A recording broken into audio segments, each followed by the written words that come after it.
Hello my dear student, जैसा कि आप जानते हैं कि आज हम फर्स्ट क्लास का पहला वीडियो बनाने जा रहा हूं। वो भी आपका जो टॉपिक है, वेरी मोस्ट इम्पॉर्टेंट टॉपिक है, उसका नाम है समुच्चय। तो सबसे पहले हम क्या करते हैं, समुच्चय के बारे में डिस्कस करने से पहले उस समुच्चय की प्रस्तावना देखते हैं, उसकी खोज किसने की, कौन वैज्ञानिक थे, कहाँ के रहने वाले थे। ठीक है, उस तरीके से हम देखते हैं। खोज सबसे पहले खोज सर्वप्रथम जर्मन वैज्ञानिक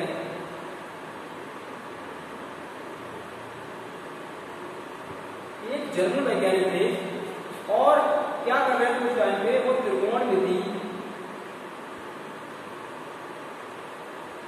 त्रिकोणमिति श्रेणी को सॉल्व कर रहे थे। तब उनके कोई श्रेणी इस टाइप की बन गई कि उन्होंने जितने भी अवयव थे उनका गुण जो था समान था। तब उनके मन में एक विचार आया कि श्रेणी को नाम, तभी उन्होंने इस श्रेणी का नाम समुच्चय दे दिया। सबसे पहले समुच्चय का जो नाम है और उन वैज्ञानिक का नाम जॉर्ज कैंटर है। जॉर्ज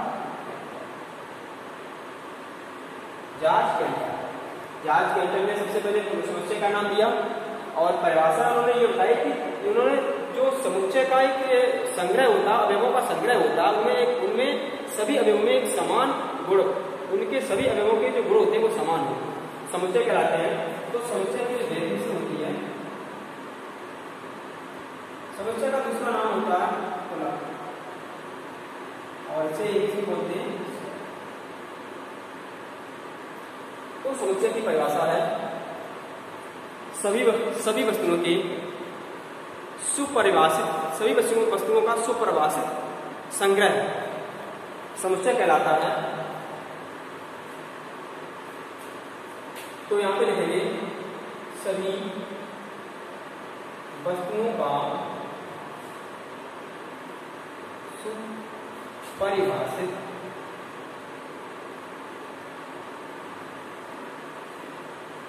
संग्रह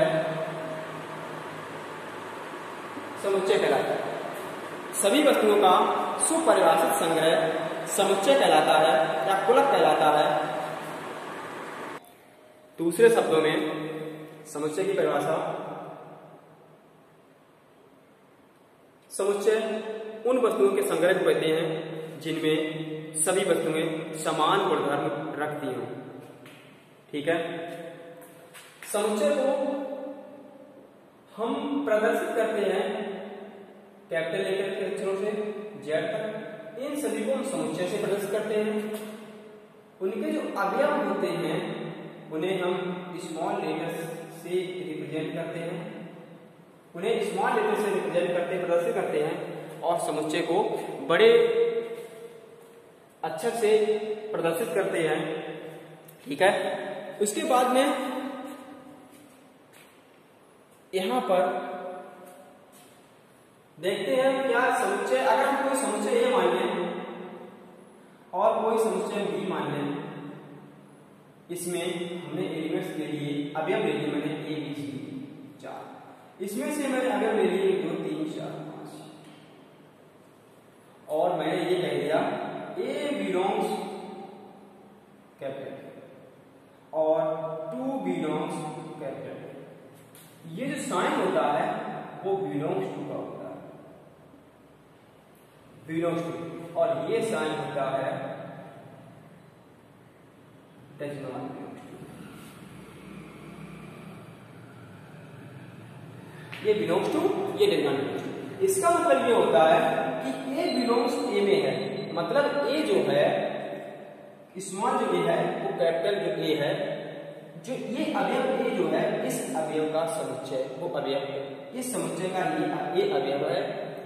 दो जो है, इसके अनुसार ये भाषा ये कह रही है कि अवयव 2 समुच्चय ए का अवयव है, लेकिन यहाँ पर समुच्चय 2 जो है समुच्चय ए में ना होकर किसमें है, बी में है। तो यहाँ पर डज नॉट इक्वल का साइन लगेगा, डज नॉट बिलोंग्स टू का साइन लगेगा।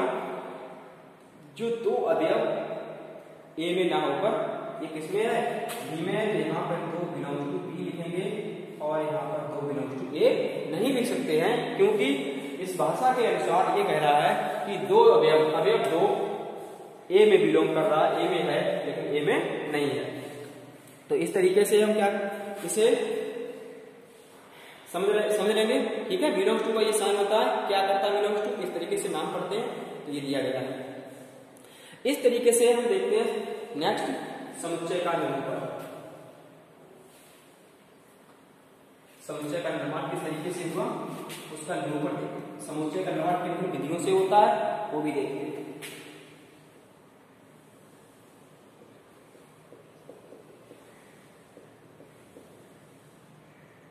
समुच्चय का निरूपण, समुच्चय का निरूपण दो विधियों से होता है, तालिका विधि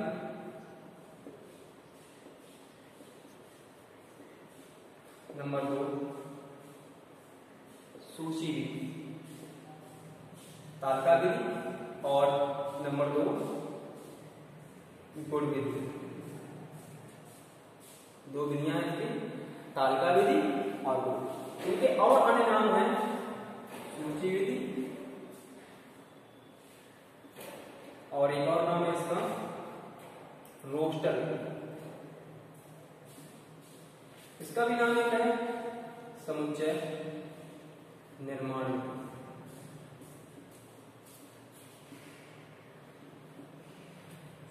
इन सभी के ये अन्य नाम हो गए। उसके बाद हम तालिका विधि को पढ़ते हैं।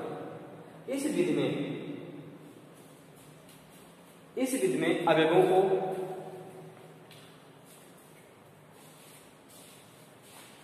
इस विधि में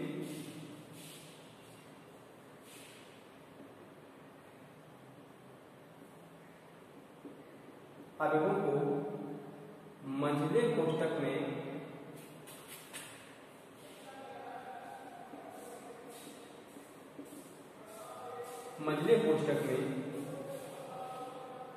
रखते हैं तथा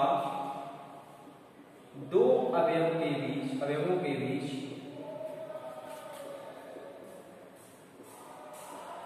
कॉमा का चिन्ह लगाते हैं, कॉमा का चिन्ह लगाते हैं। तो इस प्रकार दो अवयवों के बीच में कॉमा का चिन्ह लगता है और कॉमा का चिन्ह लगाते लगाते बहुत सारी संख्याएं जो बन जाती हैं, तो उसका जो समूह होता है वो समूह तालिका विधि होती है, सूची विधि और रोस्टर विधि कहलाती है। तो इस तरीके से अगर कोई सेट ले लें, समुच्चय ले लें, तो इस तरीके से हम जो लिख रहे हैं ये आपकी विधि कहलाती है, तालिका विधि कहलाती है। उसके बाद में दूसरा आपका आएगा गुण विधि। और गुण विधि में क्या करते हैं, गुण विधि में लिखने का इसकी परिभाषा होती है कि सभी समुच्चयों को एक गुण के अनुसार लिखा जाता है। क्या लिखा जाता है, इस विधि में समुच्चयों को उसके एक विशेष गुण पर लिखा जाता है जो समुच्चय के सभी अवयवों में होता है। इस विधि में समुच्चय को एक विशेष गुण पर लिखा जाता है जो उन समुच्चयों में सभी अवयवों में उपस्थित होता है। तो अगर हमारा कोई सेट अगर ए दिया गया है, उसमें एक एलिमेंट्स आपका ये है, जो आपका जो एलिमेंट्स है वो एलिमेंट्स इस एलिमेंट्स में जो गुण होगा वो सभी अवयवों में गुण होगा। ठीक है, तो यहां पर वो क्या करेगा, ये इस तरीके से जो बन रहा है, अगर तुम्हारा कोई सेट है ए में जो तुम्हारा कोई ऐसा अवयव है जिसके सभी अवयवों से समान गुण दर्शाता हो, तो इस तरीके से जो लिखते हैं वो आपकी गुण विधि कहलाती है। तो गुण विधि का लिखने का तरीका है, मान लो सभी सम संख्याओं का समुच्चय, तो इसे हम कैसे लिखेंगे, x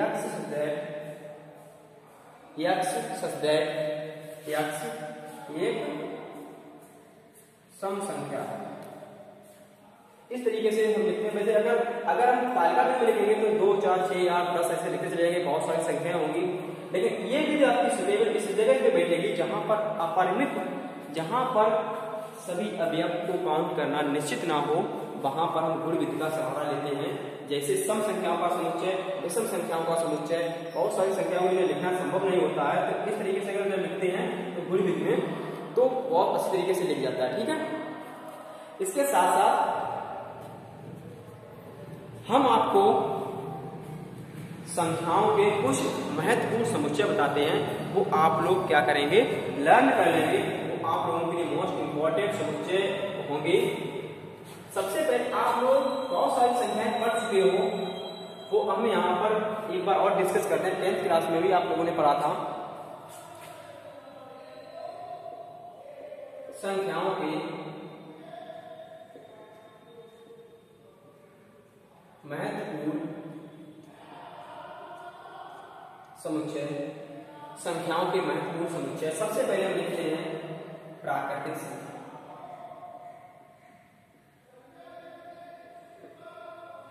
प्राकृतिक संख्या को रिप्रेजेंट करते हैं ऐसे, और उसका समुच्चय क्या होता है, 1 2 3 ऐसे डॉट डॉट यहां पर। उसके बाद में नेक्स्ट आता है प्राकृतिक संख्या के बाद में नंबर 2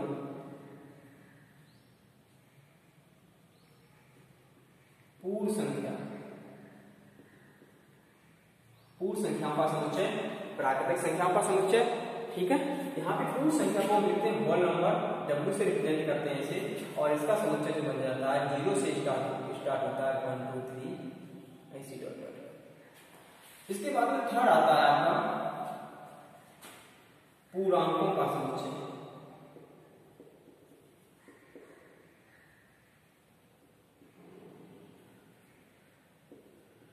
और पूर्णांकों का समुच्चय में 2 प्रकार के होते हैं। एक होता है आपका धन पूर्णांक,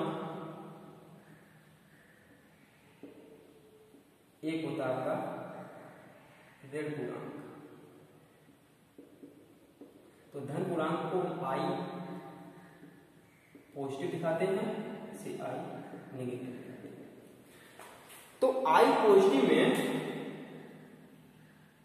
सभी धनात्मक संख्याएं आएंगी, और I नेगेटिव में ऋण की संख्याएं आएंगी। ठीक है, ये तुम्हारे धन पूर्णांक और ऋण पूर्णांक। इसके बाद में आता है परिमेय संख्याओं का समुच्चय।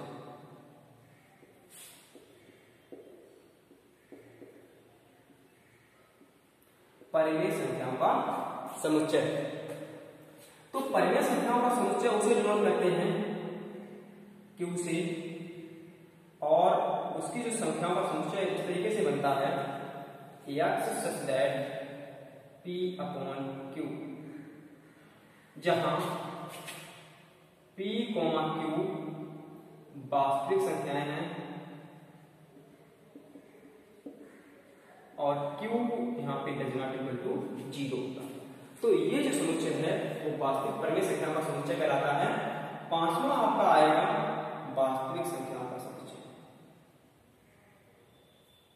वास्तविक संख्याओं का समुच्चय, इसे हम R से प्रदर्शित करते हैं, और ये इन संख्याओं का समुच्चय माइनस के अनंत से लेकर प्लस के अनंत के बीच में सभी संख्याएं, जितनी भी संख्याएं आती हैं वो वास्तविक संख्याओं के समुच्चय में आएंगी। उसके बाद में 6 है आपका सम्मिश्र संख्याओं का समुच्चय, इसे हम C से डिनोट करते हैं।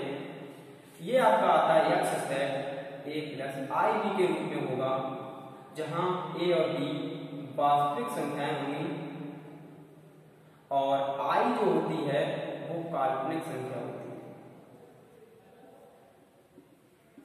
इस प्रकार जो बड़ी संख्याओं का समुच्चय ये आपके दिए गए हैं। इनके जो प्रतीक हैं N, W, Q, R, C, ये आप लोगों को, सभी लोगों को याद करने होंगे, और इन संख्याओं के समुच्चय को भी याद करना होगा। ठीक है, और हम इसी के साथ साथ आगे की जो क्लास होगी, जो कल की क्लास में हम आप लोगों को एक्सरसाइज से स्टार्ट करवाएंगे, और आप लोगों का वर्क यही रहेगा, आप लोग जितना भी मैंने पढ़ाया है आप लोग लर्न करें और उसे रिवाइज करें। धन्यवाद।